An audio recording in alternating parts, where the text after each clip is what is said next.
Morning guys, it's about 8:30. Look at this giant kaleidoscope I made. You guys like my kaleidoscope? I got a few things I want to work on today. Let me show you what they are. Well, there's nothing more fun than watching paint dry. So,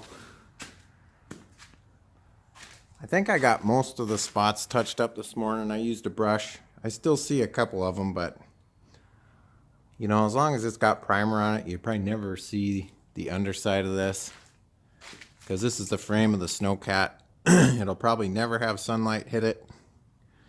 So, big whoop, right? Anyhow, we'll let these dry. It actually turned out pretty good. It is flat black Rust-Oleum. You guys are asking what kind of paint I use, so it's this stuff. You can get it at Home Depot or Lowe's. The newer cans look a little bit different, but it's the exact same stuff.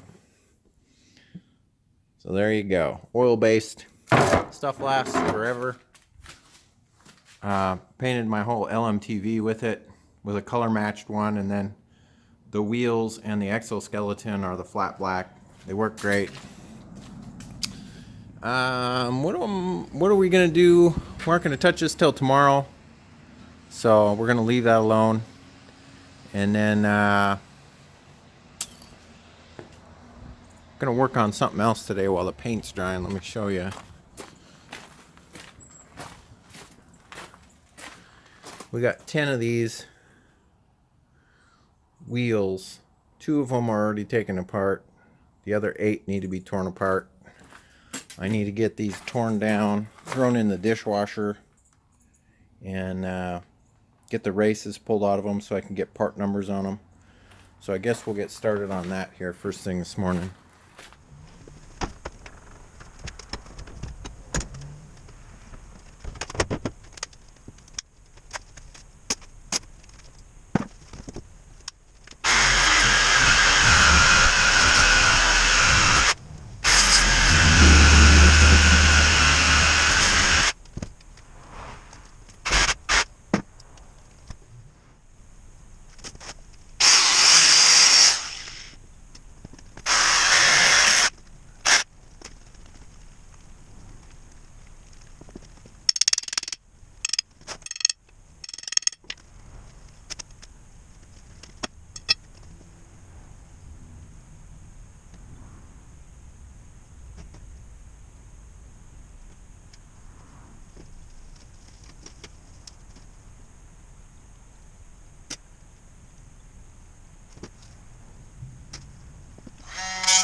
Alright guys, I think I have a pattern down that's working pretty good.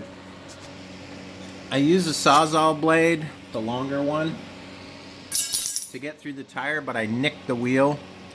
So this actually goes through the tire just fine on a multi-tool. So I'm thinking on the next one I'll cut a chunk out with this. And then what I did is I used the Sawzall, and there's a wire bead. You'd see a wire bead on each side. I stuck the Sawzall right here and pulled up on it until it busted through this, and then I stopped, flipped the tire over and did the same thing, and then the whole thing is free. You can see the wire bead on each side there. So I'll be able to pull this out and do the next one. I'll show time lapse on the next one here. Do the whole thing in time lapse.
Alright guys, these are the two different style of wheels that I have. They're the same size, they're just different styles, maybe from different years.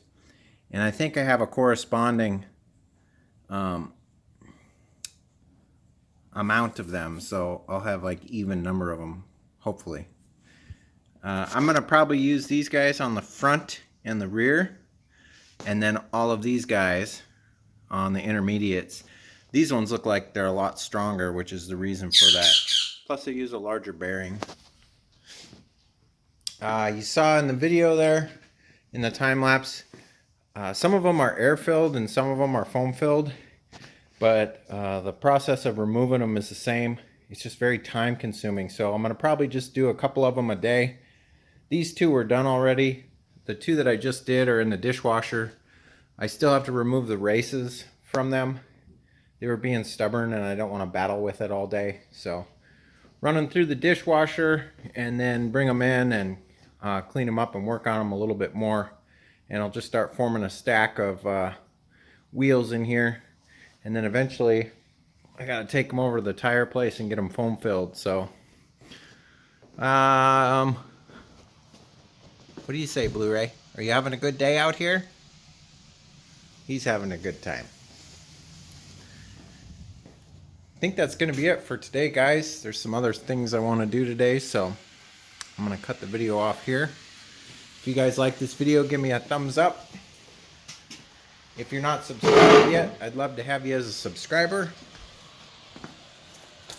But other than that, take care, guys. We'll catch you next time. See you later. Bye-bye.